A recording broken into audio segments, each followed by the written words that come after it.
few weeks ago, I made a bold statement. I said that Johnson Sakaja might be one of the most incompetent public office holders in Kenya today, not just as a governor, but as a national political figure.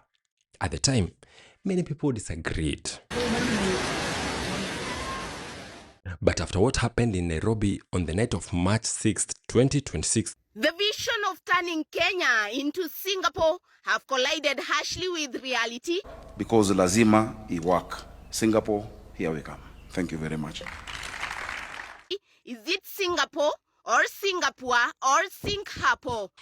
Sakaja's political career is as good as dead.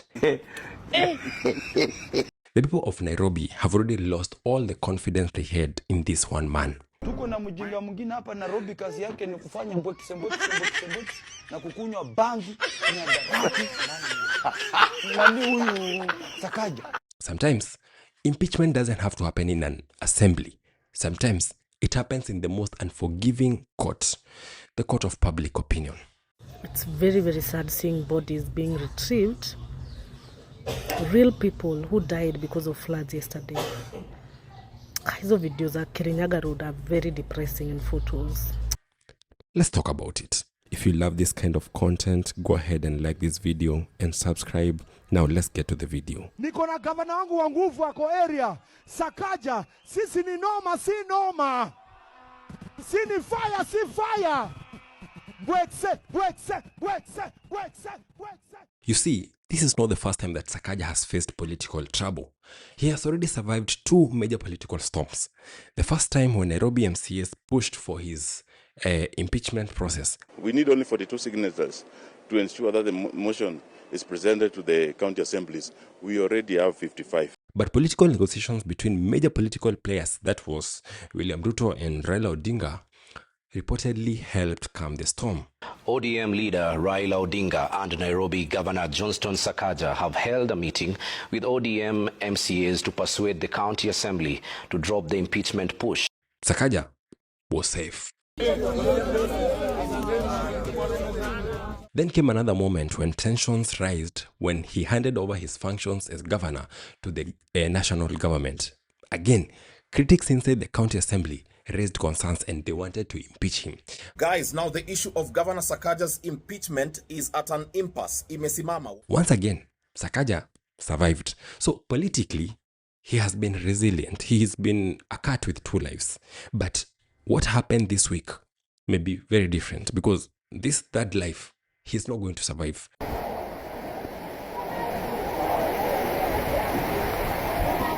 You see, on the night of March 6th, heavy rains hit Nairobi. And the results were devastating. Floodwater swept through roads, cars were destroyed, homes were flooded, businesses were damaged.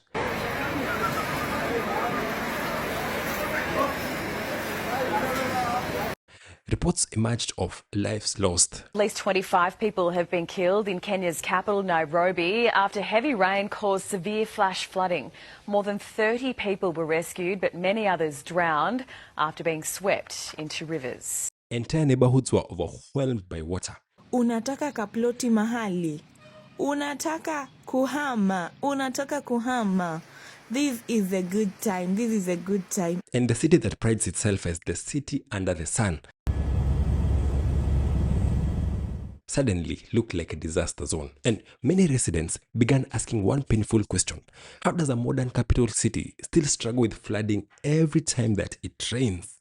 Now we are experiencing floods, not only floods, but serious floods to the point where bodies are being zinatolewa kwa matope. Seriously. People are being electrocuted. Do you know how sad that is? Yani mnapigwa shock juu serikali yenu haiwezi tengeneza drainage. And how alarming is it that it's not only Nairobi, sio Kimau. Name the places, name them all, name them. Almost the whole country is flooding. And what made this situation even more frustrating for the residents of Nairobi is that this drainage situation had already been publicly addressed by the governor. Na kawaida Nairobi ikinyesha kidogo tu kuna mafuriko. Sakaja had previously said that steps had been taken to clear up drainage systems and prevent flooding. Mwaka huu kwa sababu ya Green Army.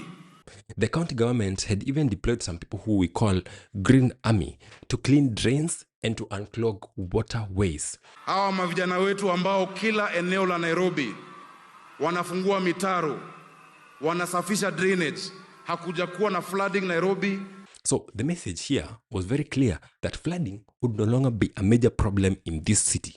And despite El Nino, we thank God and we thank these young people for what they've done. Kwa sasa, kwa sababu El Nino imeisha ama inaenda kuisha, kazi yao itakuwa kupanda maua, kupanda miti, kusafisha Nairobi so that we restore the green city under the sun.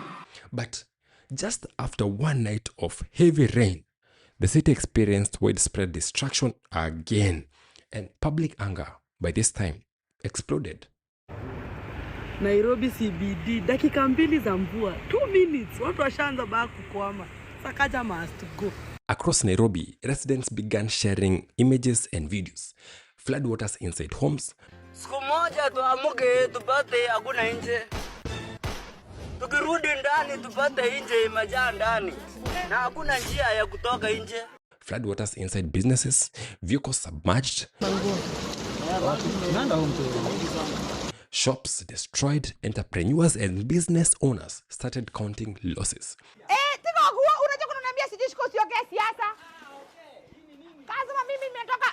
Nimelala kwa warehouse mpaka huku tumeralisha mashini. Unaniambia nisiongee siasa? Mimi sihitaji siasa niishe. I don't need. Nahitaji tu mvua leo usiku.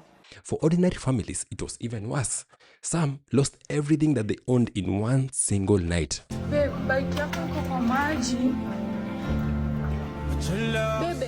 And for families who lost loved ones, the question became even more painful.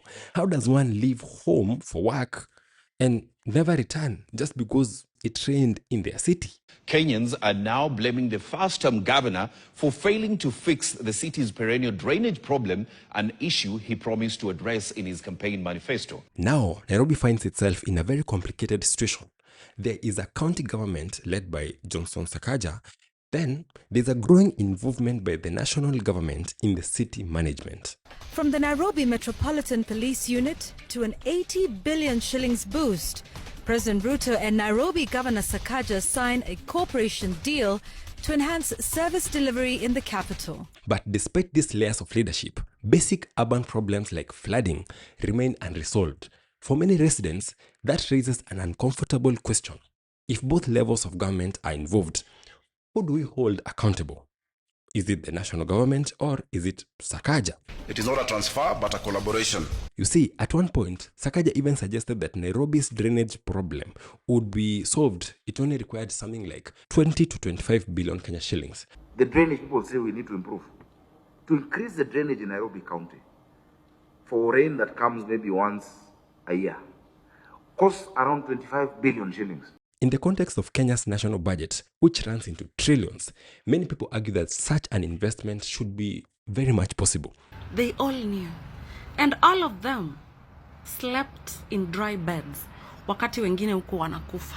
Pesa ilifika, wakagawa hivi na hivi na hivi na hivi. So critics say that the issue may not be only about money, it's about prioritization and political goodwill. This government is simply not interested in improving the lives of ordinary Kenyans, especially those in the city of Nairobi. The country you're leading is flooding, but sure, let's increase budget your state house to be more than that of the White House. The county, the capital city of Kenya you are elected in, is flooding, but sure, let me steal more money so that I can go get surgery to make my dimples deeper. After the floods, anger has begun building across the city. Residents demand answers. Yani President William Samoei Ruto anatumia Wakenya condolence message akiambia Kenya pole kwa kupoteza maisha, kupoteza magari, kupoteza bodaboda, kupoteza mabiashara, yani kuharibikiwa tu yani.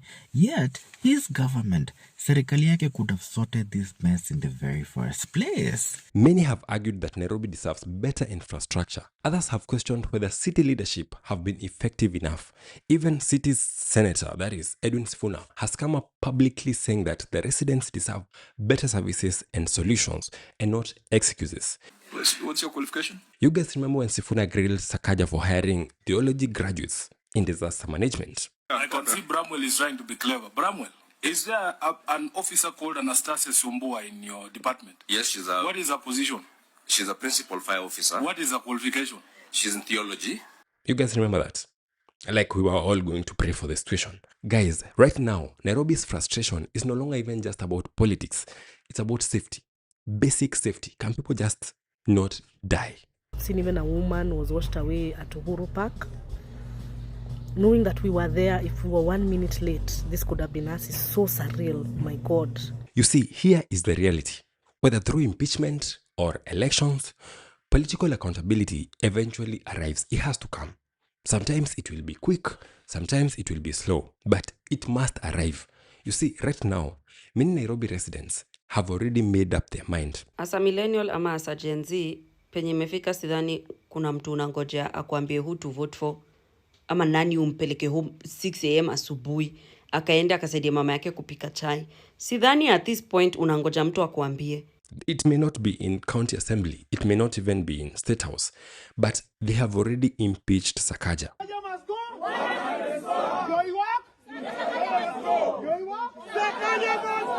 They are only waiting to be given their ballot papers in 2027 and send this guy home. I agree Nairobi, Madam Speaker, is dysfunctional under Governor Sakaja. He used to tell us in a walk, but it looks like it does not work. So real quick, as we come to the end of the video, let me ask you a question. Do you think that the floods in Nairobi are simply a natural disaster?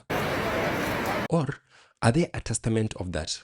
Or are they a testament that the lives of Nairobi people absolutely don't matter to this government? And most importantly, does Sakaja stand any chance in hell to be re-elected? Let me know in the comments below and subscribe.